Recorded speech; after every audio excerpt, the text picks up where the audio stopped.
En el año 390 a.C., un ejército extranjero se aproximaba a las puertas de Roma. Eran tropas celtas que habían cruzado los Alpes, procedentes de Francia, entonces conocida como Galia. Para griegos y romanos los celtas eran bárbaros, y no había nadie a quien más temieran.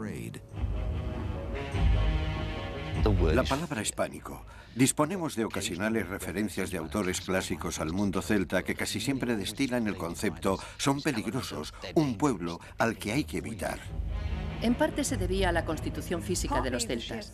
Los italianos eran pequeños y comparados con ellos los galos eran enormes, 1,80 m, y los italianos no estaban acostumbrados a ellos. Sabemos que Julio César era muy alto para ser romano, 1,67 m. En parte el pánico se debía a las tácticas guerreras de los celtas. Por ejemplo, cortaban las cabezas de sus enemigos para guardarla como recuerdo. Se quedaban. Conservaban la cabeza de alguien a quien respetaban. Si era un buen soldado o un héroe, se quedaban con su cabeza. Si no era así, probablemente ni se molestaban. Es posible que temieran a los dioses de la gente a la que mataban. Tal vez manteniendo la cabeza cortada pudieran controlar a los espíritus vengadores que podrían atormentarles. Según un viajero griego que fue a la Galia, los galos embalsamaban las cabezas de enemigos particularmente famosos a los que habían matado y la mostraban a los visitantes, igual que hoy enseñaríamos un vídeo doméstico. Para los celtas la guerra era una demostración, un acto de ostentación. Antes de la batalla ridiculizaban al enemigo con cantos, alardes de fuerza y trompetas. Era un pueblo experto en la guerra psicológica. Sabían que si podían aterrorizar al enemigo antes de entrar en contacto con él, ya estaba medio derrotado. Parece que sus gritos de guerra eran muy feroces y probablemente no sea una exageración, ya que muchos de ellos estaban alegremente borrachos y posiblemente también intoxicados con otras sustancias.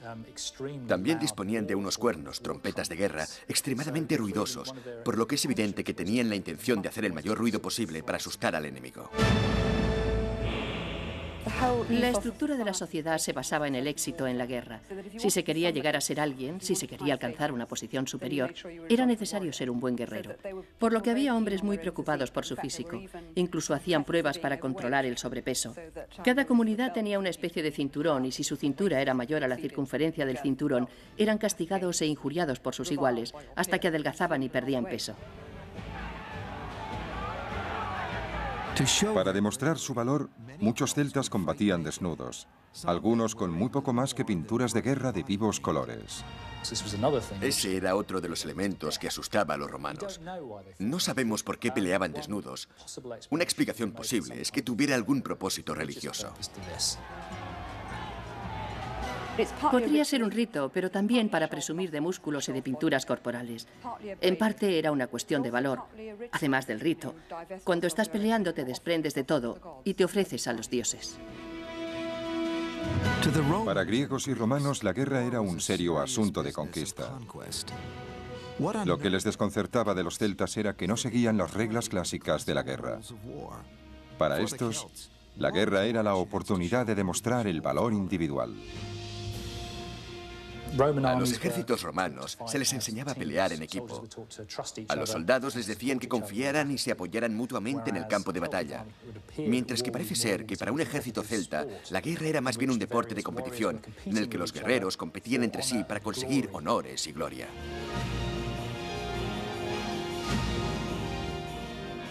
Cuando en el año 390 a.C. el ejército celta se acercaba a Roma, las tribus celtas ya dominaban gran parte de Europa, controlando grandes zonas tan al oeste como Irlanda y Gran Bretaña, gran parte de España, Francia, Austria y Suiza, llegando a Turquía por el este. Pero no existía el imperio celta porque no era un pueblo unificado.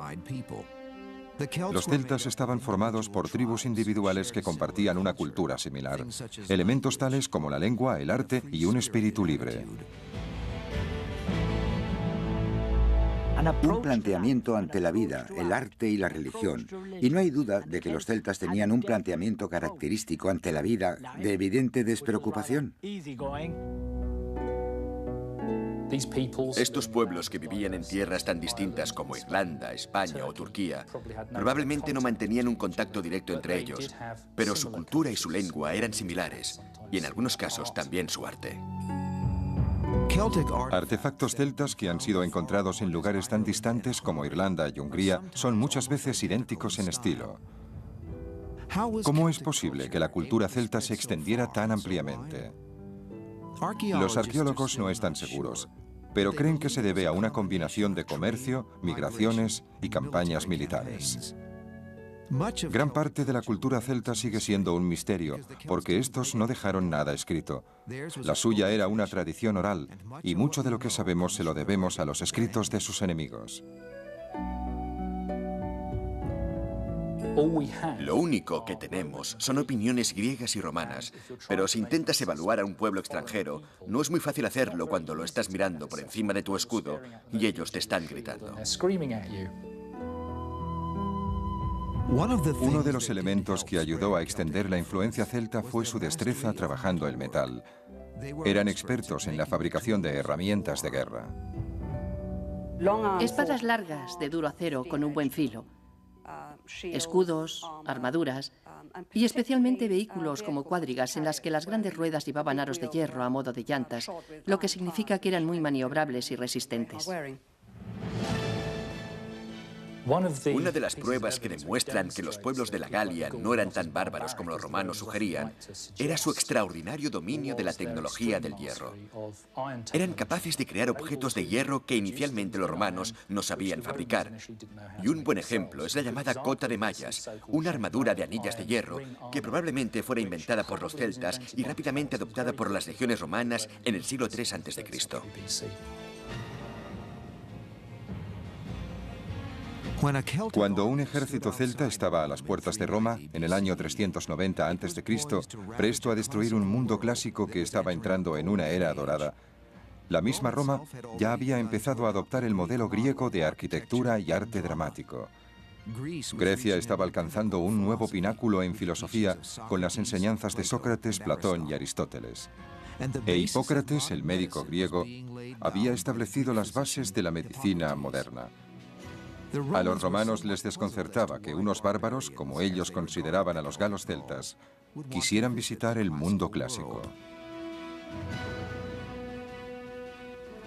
Cuando los romanos se enfrentaron a los galos por primera vez, les preguntaron, ¿por qué venís a Italia? Y los galos respondieron, todas las cosas pertenecen a los valientes. Se enfrentaban por vez primera a un ejército celta. Era una visión tan aterradora que salieron huyendo y esto dejó completamente indefensa la ciudad de Roma, vulnerable a los ataques de los galos del norte, que procedieron a saquearla y destruirla. Descendieron hasta Roma y tiraban de las barbas de los senadores del foro porque no creían que los romanos fueran estoicos, pero se quedaron allí sentados, firmes, sin atreverse a mostrar sus temores, mientras los celtas entraban fanfarroneando y sin acabar de creerse que los senadores fueran reales. Por eso tiraban de sus barbas. Los celtas pasaron unos 6 meses saqueando Roma con la ciudad a su merced. Pero decidieron no quedarse. ¿Qué tenía la filosofía celta que hizo que renunciaran a un premio tan importante? No creo que conquistar Roma fuera muy importante para ellos. Las ciudades no les interesaban. Les interesaba más conseguir tierras, poder, elevarse socialmente. En cierto modo no entendían al Imperio Romano. Su filosofía era completamente distinta a la de los romanos. Los celtas llegaban, saqueaban, cogían grandes cantidades de vino, plata o lo que encontraran. Se lo llevaban de regreso y decían, soy un gran hombre, lo he conseguido. Los romanos querían conquistar un país y mantenerlo, quedarse con él para siempre poder seguir comerciando con dicho país.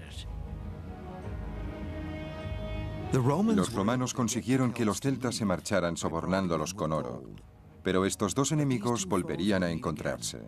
Mientras tanto, los celtas no habían terminado con el mundo clásico. En el año 279 a.C. marcharon contra el templo griego de Delfos, donde los estados griegos guardaban gran parte de sus tesoros. Tiene lugar un curioso episodio en Delfos cuando se rieron de los griegos por representar a sus dioses con forma humana. Miraron las estatuas y los consideraron muy ingenuos por creer que los dioses tenían aspecto humano. Pero los griegos invocaron a sus dioses para que los protegieran de los celtas y estos no les defraudaron. Hubo tormentas de nieve y terremotos, y los celtas de la Galia se retiraron perplejos. Los dioses enviaron señales de presagios para atacar a los galos, quienes ya no podían entenderse mutuamente y empezaron a pelear entre ellos. Lo que los griegos dijeron es que el dios Pan creó dicha confusión entre ellos, derivándose de él nuestra palabra pánico. A pesar de que los celtas y el mundo clásico habían llegado a ser unos grandes contrincantes en el campo de batalla, la verdad es que los celtas no deseaban vivir en ciudades como los griegos y los romanos. Los celtas exigieron 450 kilos de oro como rescate para abandonar Roma. Cuando los romanos protestaron por la cantidad, el caudillo celta añadió su propia espada de hierro a las balanzas, exclamando: ¡ay de los vencidos! Para los celtas, las grandes ciudades del mundo clásico eran objetivos para ser saqueados, pero no lugares en los que vivir. Los celtas eran un pueblo rural que frecuentemente iba de un sitio a otro. La palabra civilizado significa vivir en una ciudad, y las culturas griega y romana estaban basados en el urbanismo, en vivir en comunidades urbanas estrechamente unidas con todo lo que eso significa. Y por supuesto, los celtas era un pueblo rural que no estaba muy interesado en echar raíces ni en construir grandes estructuras. Por ello creo que el romano ignorante que no entendía a los celtas los consideraban toscos, salvajes y bárbaros. Cuando las tribus celtas no estaban peleando, cultivaban las tierras y vivían en pueblos como este.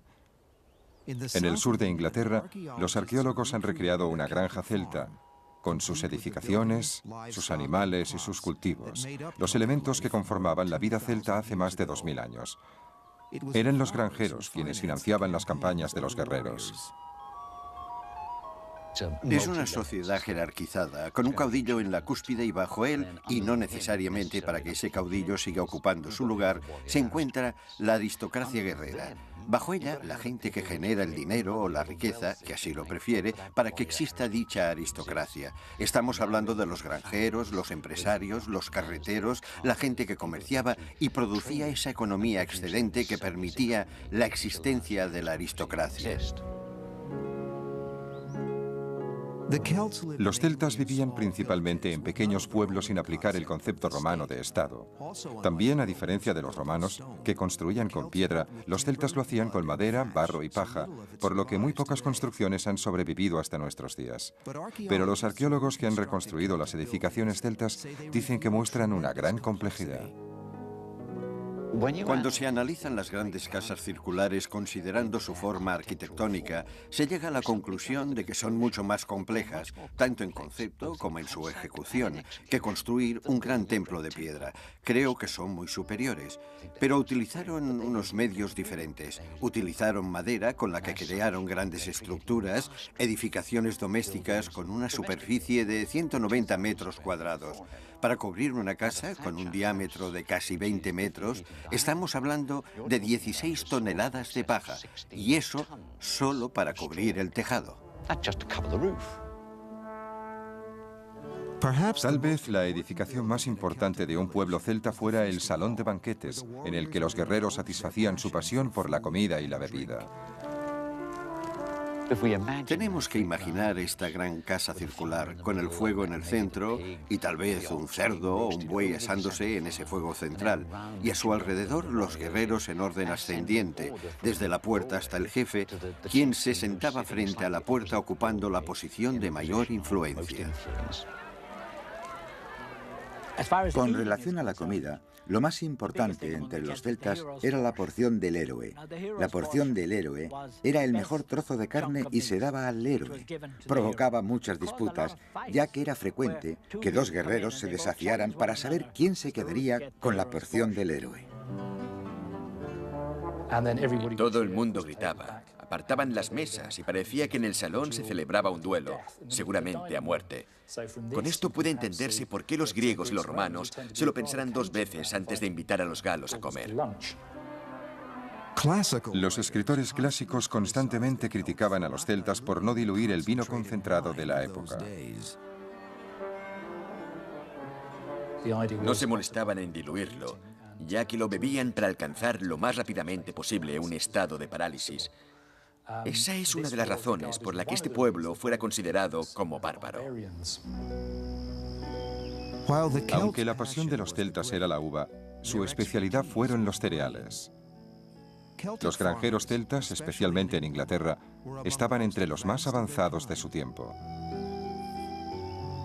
Los granjeros celtas que estuvieron aquí en el primer milenio antes de Cristo ya producían no solo lo suficiente para vivir, sino un excedente para exportar al continente. César nos dice que exportaban cereales y pieles al continente antes de que los romanos interfirieran en la zona. Las semillas que encontramos en las tumbas de los faraones, por ejemplo, son exactamente las mismas que cultivaban los celtas, pero estos lo hacían mejor. Si comparamos los resultados de nuestros programas de investigación aquí en la granja con los tiempos modernos, y para ello remontarnos a antes de la Revolución Química en 1950-1960, cuando los productos químicos tuvieron su gran impacto en la agricultura, los resultados nos dan 600 kilos por hectárea, que es mucho más de lo que se conseguía en 1950 como promedio nacional del Reino Unido. A pesar de que los celtas generalmente vivían en pequeños pueblos, podían unirse por razones concretas. Construyeron cientos de castros por toda Europa.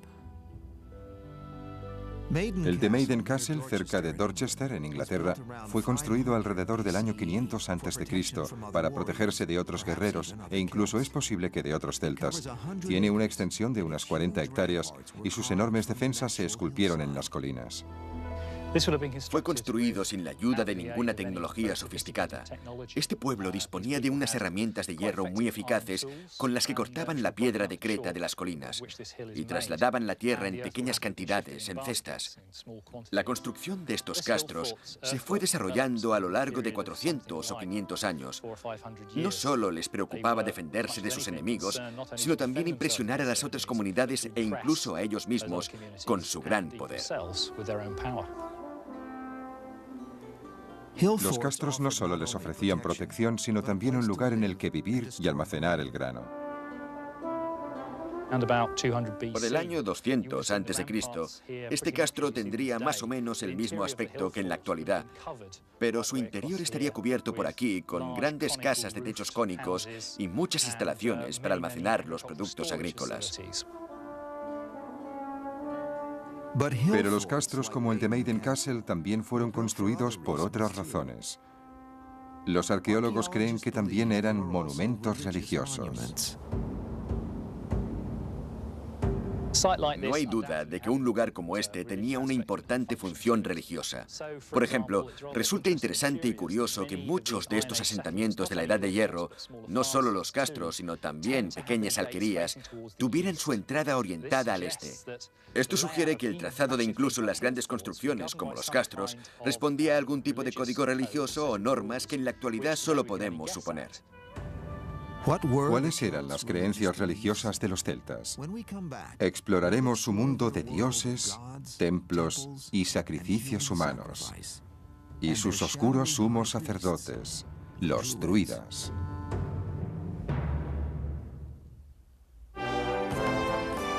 En el resto del mundo, en la época en la que los celtas dejaban su huella en Europa, el rey persa Ciro conquistaba tierras que se extendían desde India hasta el mar Mediterráneo, creando el mayor imperio de la tierra.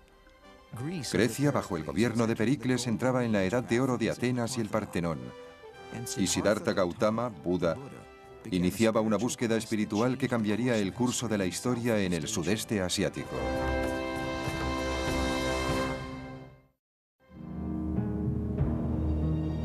Frente a la costa oeste de Irlanda se encuentran las Islas Aran, donde pueden verse una serie de misteriosas estructuras orientadas hacia el mar.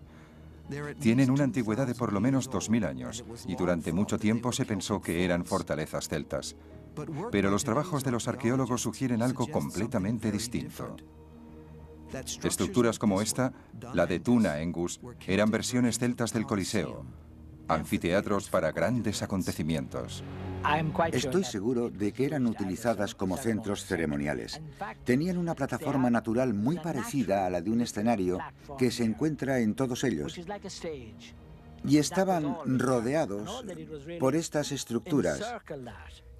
Es evidente que fue construido durante varias generaciones, por lo que por algún motivo importante se le añadía otro círculo. Según el profesor Rin, los anfiteatros como el de Dún Aengus probablemente tuvieran una función religiosa, un impresionante escenario para los caudillos celtas y sus sumos sacerdotes, los druidas. Elegían los lugares más inspiradores y construían grandes monumentos. Puede construirse un gran monumento como el de Dún Aengus, o como San Pedro, o el Partenón, o Stonehenge, con obreros voluntarios, ya que los fines son religiosos. De otra forma no podía hacerse, y elegían los mejores lugares, especialmente elevados, que pudieran ser vistos a kilómetros de distancia para que la gente acudiera de otros asentamientos lejanos. Nadie sabe exactamente lo que ocurría aquí. Pero si estas construcciones eran religiosas, los sacerdotes tenían que ser druidas, cuyo poder sobre la vida cotidiana de los celtas podría ser mayor incluso al de los caudillos.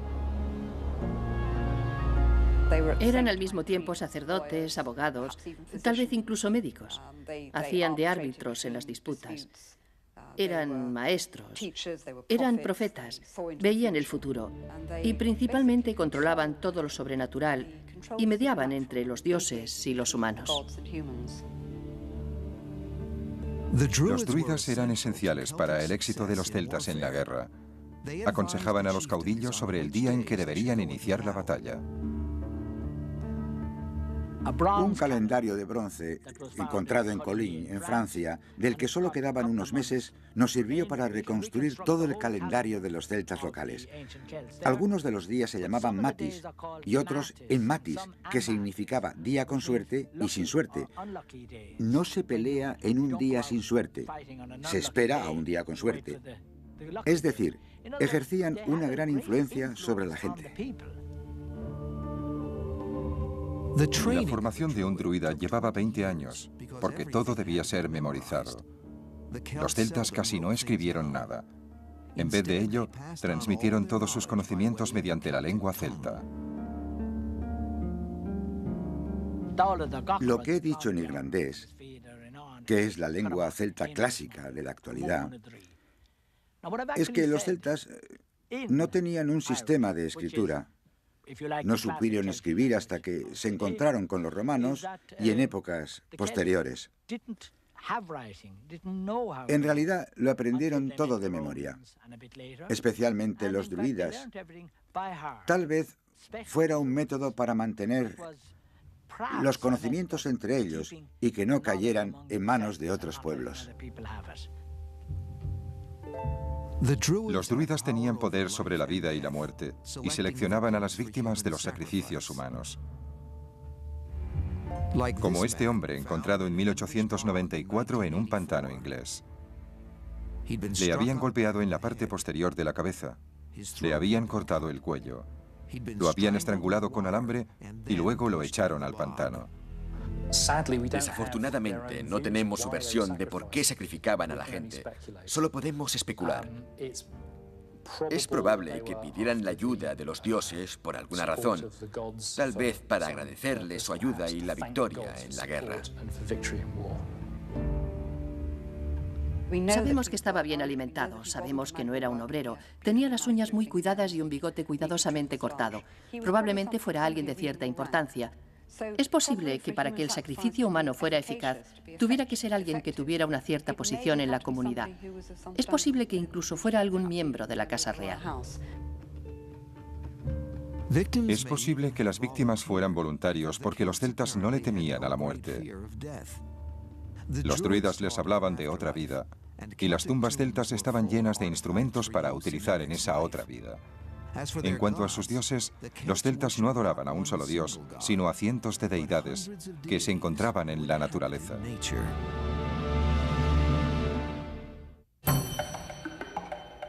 A veces los celtas abrían el vientre de los prisioneros capturados para que los druidas pudieran predecir el futuro, basándose en las condiciones de los intestinos.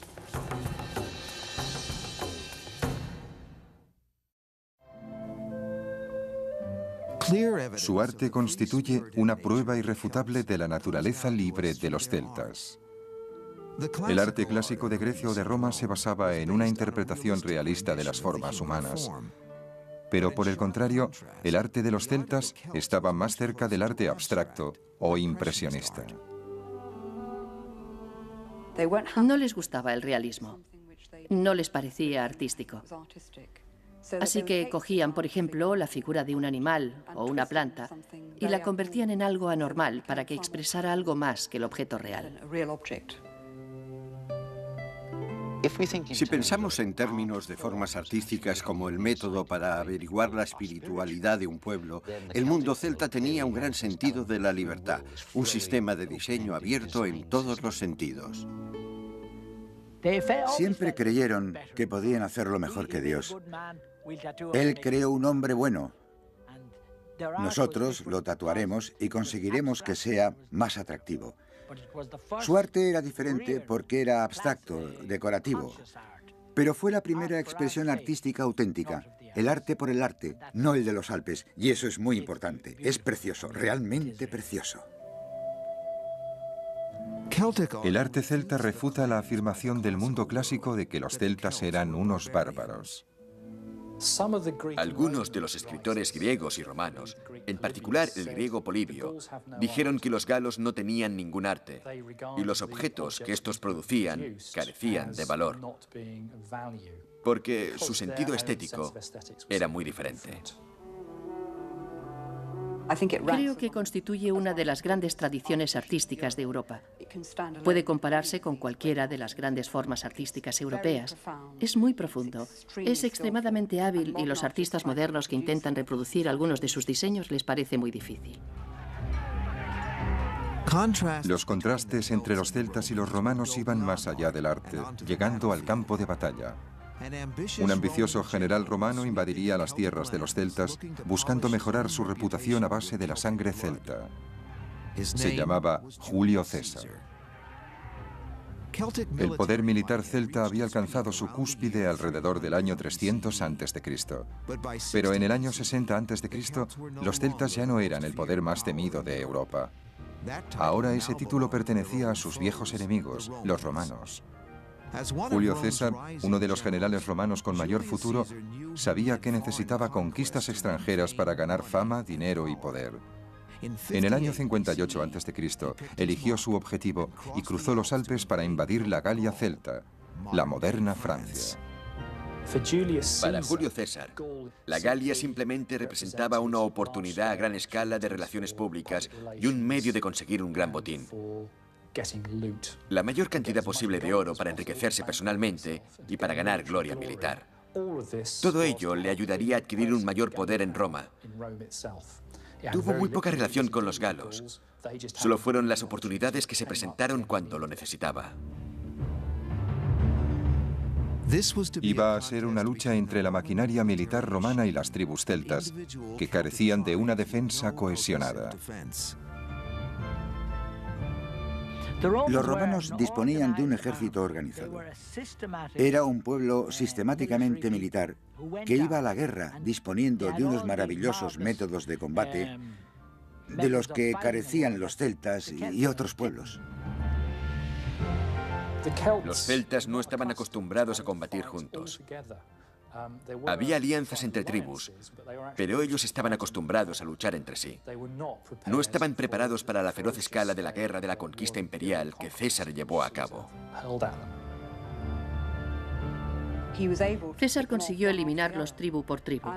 Tenemos informes que muestran una crueldad increíble. Una tribu en concreto, los Nervi, que disponía de más de 5.000 guerreros, quedaron reducidos a 500 cuando César hubo terminado con ellos.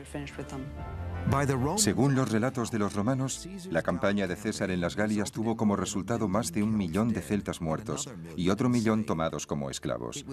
Probablemente fuera la campaña más sangrienta que vivió Europa hasta las guerras napoleónicas 2000 años después. Pero los galos consiguieron contraatacar bajo la dirección de un joven noble celta llamado Vercingetorix. Consiguió, a pesar de las tradiciones del pasado, reunir un gran número de tribus galas bajo su mando. Eran conscientes de que estaban luchando por su libertad y fue la última oposición de los celtas a Roma. Vercingetorix organizó una campaña a base de ataques relámpago por la Galia, cortando las líneas de suministros de César, y estuvo a punto de alcanzar la victoria. En una o dos ocasiones, César tuvo grandes problemas con el ejército de Vercingetorix, y si la suerte de algunas batallas hubiese sido ligeramente diferente, César hubiese podido morir en el campo de batalla, o por lo menos haber sufrido un descrédito político que habría puesto fin a su carrera. Pero por fin los celtas galos y su caudillo no pudieron resistir la maquinaria de guerra romana y se vieron obligados a rendirse. Vercingetorix se convirtió en el prisionero de César. Se vio obligado, como era práctica común entre los romanos, a marchar encadenado en el desfile triunfal de Julio César en la ciudad de Roma, que celebraba su conquista de las Galias, y después fue ejecutado siguiendo el ritual. César también invadió Britania, otro baluarte celta, pero sin éxito. Sin embargo, un siglo después, en el año 43 de nuestra era, Claudio, el emperador romano, organizó una nueva campaña contra las islas. Los británicos opusieron una valiente resistencia contra la invasión romana, que probablemente consistiera en 40.000 soldados. Este fue el mayor ataque a través del canal en cualquier dirección antes del día D, en 1944. Los romanos, algunos montados en elefantes, que los británicos celtas no habían visto nunca, avanzaron por el sur de Britania, atacando pueblos y castros como el de Maiden Castle. Defensas como estas no plantearían un gran problema para los romanos. Evidentemente sufrirían algunas bajas atacando una fortaleza así, pero yo diría que tardarían solo un día para entrar en ella, utilizando artillería y quemando las puertas. Los celtas del interior de la fortaleza se defendieron ferozmente, pero sin éxito. Intentarían evitar la entrada de las legiones lanzándoles jabalinas y piedras con honda desde lo alto del terraplén. Pero claro, los legionarios disponían de una gran protección. A principios del siglo XX fueron encontrados durante una excavación en Maiden Castle unos posibles restos del ataque romano. En algunos esqueletos aún estaban incrustadas puntas de lanza. No hay duda de que mucha de la gente enterrada en ese cementerio murió violentamente. Los cuerpos presentan cortes causados por espadas, otros siguen con las puntas de lanza en su cuerpo. Lo que no podemos demostrar con certeza es que las bajas fueran causadas por un ataque al castro. A pesar de la continuada resistencia, los romanos se hicieron fuertes en el sudeste de Britania, en la actualidad Inglaterra. Pero casi perdieron toda la provincia de Britania cuando provocaron a Boadicea, una reina celta. A diferencia de Roma, las mujeres celtas tenían derechos y poder. Las mujeres recibían un buen trato, gozaban de igualdad, disponían de autonomía dentro del matrimonio, aportaban dinero, podían poseer propiedades y obtenían dinero también. No afirmaría que las mujeres disfrutaban de un liberalismo y libertad absoluta, pero era mucho mayor que la del mundo clásico. Las mujeres celtas podían gobernar a tribus y comandar ejércitos en el campo de batalla. Una de las cosas que decían los romanos es que no les iba nada mal contra un celta hasta que aparecía su mujer. Parece que algunas de las mujeres celtas eran muy buenas en el campo de batalla. Cuando Boadicea se negó a entregar el control de sus tierras a los romanos, los soldados romanos la flagelaron y violaron a sus 2 hijas. Las acciones de los capitanes romanos fueron tan brutales e irritaron tanto a los celtas que provocaron una explosión de energía retenida y una gran agresividad, resistencia y resentimiento ante la presencia romana. Las tribus celtas reaccionaron de forma rápida y con fuerza, capitaneados por la reina Boadicea. Tenemos su descripción. Era extremadamente grande y feroz, con sus cabellos pelirrojos cayéndole en cascada hasta las rodillas y adornada con un gran collar de oro, con unos ojos penetrantes y una voz áspera. Capitaneó el ejército celta contra 3 ciudades romanas, incluyendo Londres, y las arrasó, matando a unos 70.000 romanos.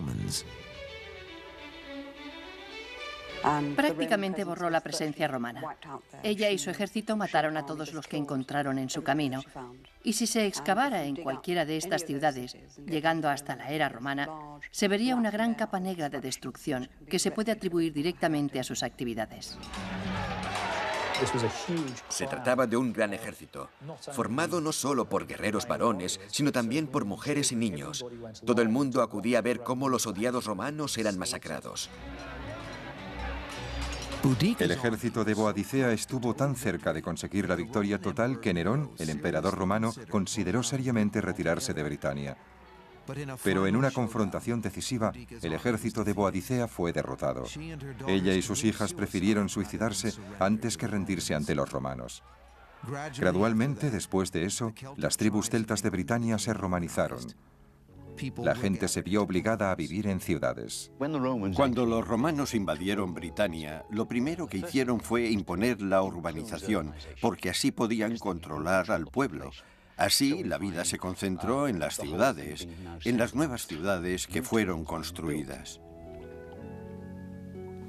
La mayor parte de los rastros más evidentes de la estructura social y organización prerromana fueron eliminados por la romanización. Se produjeron cambios que hacen imposible cualquier reconocimiento. Cuando se fueron los romanos, no había en el este nada que pudiera considerarse celta. La cultura celta se enfrentaba a la extinción bajo el peso del dominio romano. Pero como veremos, contra cualquier probabilidad consiguió sobrevivir y continuó influenciando la vida occidental hasta la actualidad.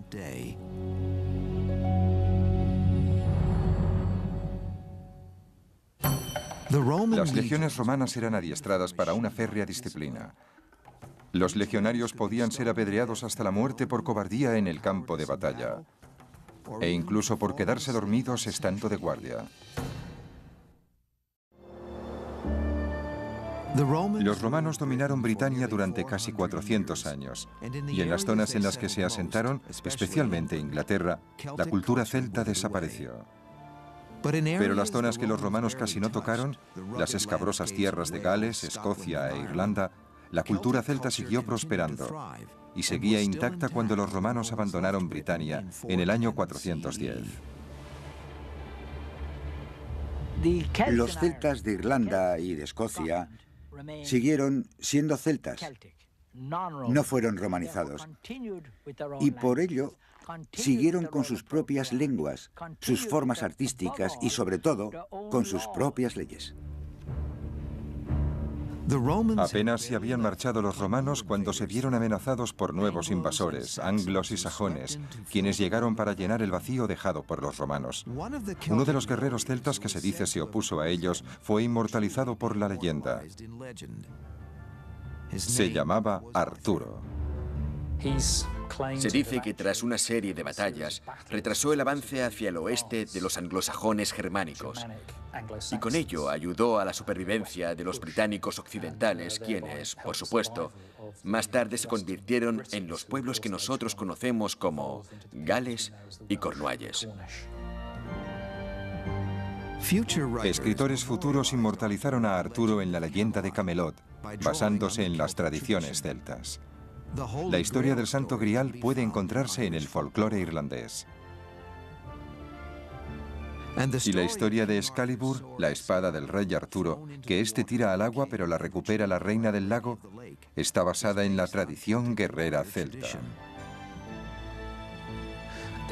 Hay muchas razones para creer que se trata de un eco de la memoria de la ofrenda de las armas al líquido elemento, algo muy extendido entre los pueblos del occidente europeo, tanto celtas como germánicos. Parece que en algunos de los relatos del rey Arturo se preservan motivos de la primitiva tradición oral celta. A pesar de que los anglosajones colonizaron Inglaterra, los celtas siguieron dominando Irlanda, Escocia, Gales y Cornualles. Los celtas británicos también colonizaron parte de Francia, a la que le dieron su nombre, Bretaña. Estas zonas siguen constituyendo en la actualidad la llamada Franja Celta. En los años posromanos, estas tierras fueron escenario de constantes luchas tribales. En el siglo V, los celtas irlandeses atacaron Britania, llevándose cientos de esclavos, entre los que se encontraba un muchacho de 16 años llamado Patricio, destinado a convertirse en su santo patrón. Convirtió a los irlandeses al catolicismo combinándolo con las tradiciones celtas. Debido a que aquí había sido esclavo, sabía que no debía destruir la religión celta, sino permitir que fuera absorbida por el nuevo cristianismo, y actuó humildemente, cristianizando los pozos sagrados. Tenemos más pozos sagrados en Irlanda que en ninguna otra parte del mundo, porque los pozos eran una fuente de agua adorada por los celtas. Los monjes irlandeses ocuparon el lugar de los druidas y fueron vitales para mantener viva la cultura celta, porque ellos fueron los primeros en transcribir el folclore celta. Escribieron las antiguas historias celtas. Incluso se dice que lo que escribieron era una ventana a la Edad de Hierro. Es decir, era una forma de observar el pasado más lejano.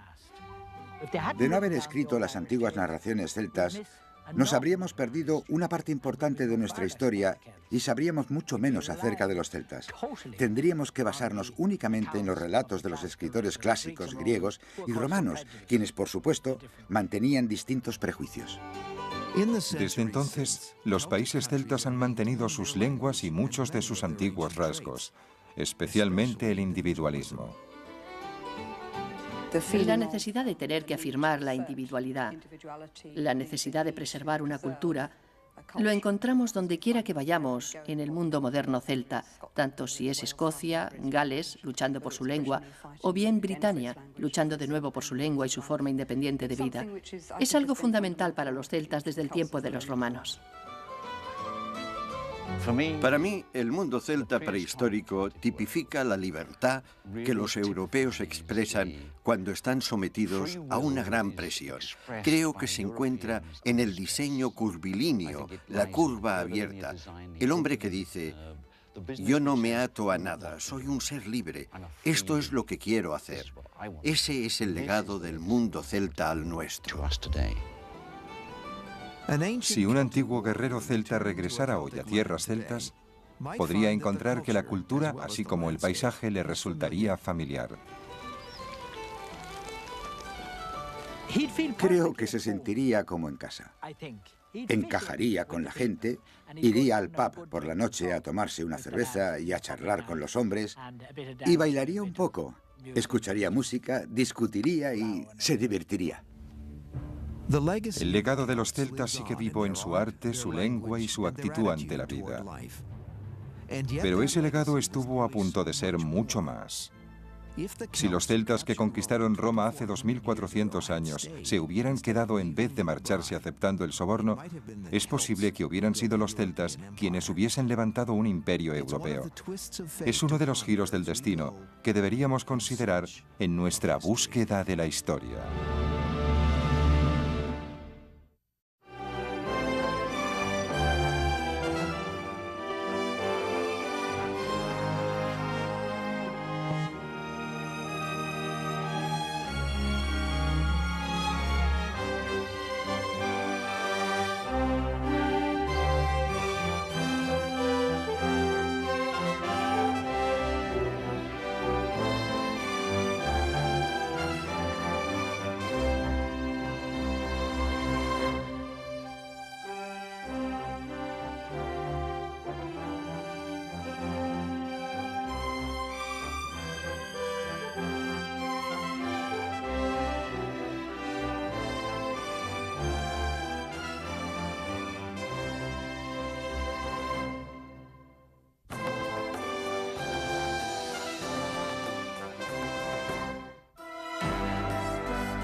Cuando estás peleando te desprendes de todo y te ofreces a los dioses.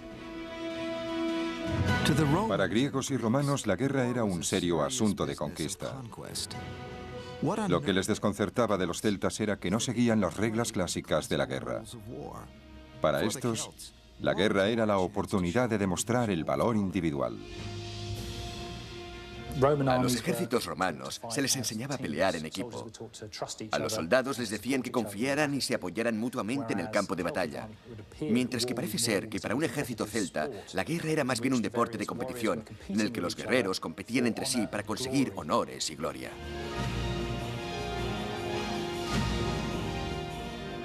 Cuando en el año 390 a.C. el ejército celta se acercaba a Roma, las tribus celtas ya dominaban gran parte de Europa, controlando grandes zonas tan al oeste como Irlanda y Gran Bretaña, gran parte de España, Francia, Austria y Suiza, llegando a Turquía por el este. Pero no existía el imperio celta porque no era un pueblo unificado. Los celtas estaban formados por tribus individuales que compartían una cultura similar, elementos tales como la lengua, el arte y un espíritu libre. Un planteamiento ante la vida, el arte y la religión. Y no hay duda de que los celtas tenían un planteamiento característico ante la vida de evidente despreocupación. Estos pueblos que vivían en tierras tan distintas como Irlanda, España o Turquía probablemente no mantenían un contacto directo entre ellos, pero su cultura y su lengua eran similares, y en algunos casos también su arte. Artefactos celtas que han sido encontrados en lugares tan distantes como Irlanda y Hungría son muchas veces idénticos en estilo. ¿Cómo es posible que la cultura celta se extendiera tan ampliamente? Los arqueólogos no están seguros, pero creen que se debe a una combinación de comercio, migraciones y campañas militares. Gran parte de la cultura celta sigue siendo un misterio, porque estos no dejaron nada escrito. La suya era una tradición oral, y mucho de lo que se quedaban con su cabeza. Si no era así, probablemente ni se molestaban. Es posible que temieran a los dioses de la gente a la que mataban. Tal vez manteniendo la cabeza cortada pudieran controlar a los espíritus vengadores que podrían atormentarles. Según un viajero griego que fue a la Galia, los galos embalsamaban las cabezas de enemigos particularmente famosos a los que habían matado y la mostraban a los visitantes, igual que hoy enseñaríamos un vídeo doméstico. Para los celtas la guerra era una demostración, un acto de ostentación. Antes de la batalla ridiculizaban al enemigo con cantos, alardes de fuerza y trompetas. Era un pueblo experto en la guerra psicológica. Sabían que si podían aterrorizar al enemigo antes de entrar en contacto con él, ya estaba medio derrotado.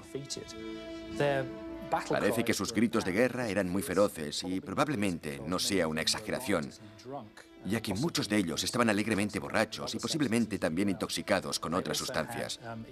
También disponían de unos cuernos, trompetas de guerra, extremadamente ruidosos, por lo que es evidente que tenían la intención de hacer el mayor ruido posible para asustar al enemigo. La estructura de la sociedad se basaba en el éxito en la guerra.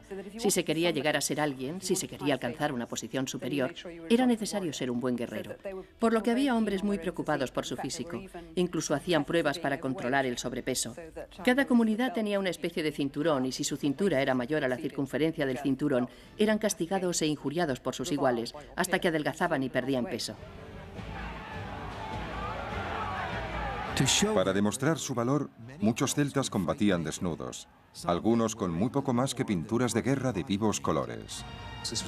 Ese era otro de los elementos que asustaba a los romanos. No sabemos por qué peleaban desnudos.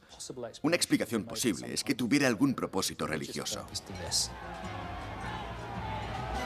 Podría ser un rito, pero también para presumir de músculos y de pinturas corporales. En parte era una cuestión de valor, además del rito. En el año 390 a.C., un ejército extranjero se aproximaba a las puertas de Roma. Eran tropas celtas que habían cruzado los Alpes, procedentes de Francia, entonces conocida como Galia. Para griegos y romanos los celtas eran bárbaros, y no había nadie a quien más temieran. La palabra hispánico.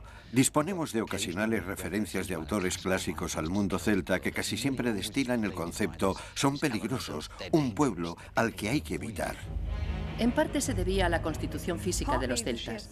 Los italianos eran pequeños y comparados con ellos los galos eran enormes, 1,80 m, y los italianos no estaban acostumbrados a ellos. Sabemos que Julio César era muy alto para ser romano, 1,67 m. En parte el pánico se debía a las tácticas guerreras de los celtas. Por ejemplo, cortaban las cabezas de sus enemigos para guardarla como recuerdo. Se quedaban. Conservaban la cabeza de alguien a quien respetaban. Si era un buen soldado o un héroe,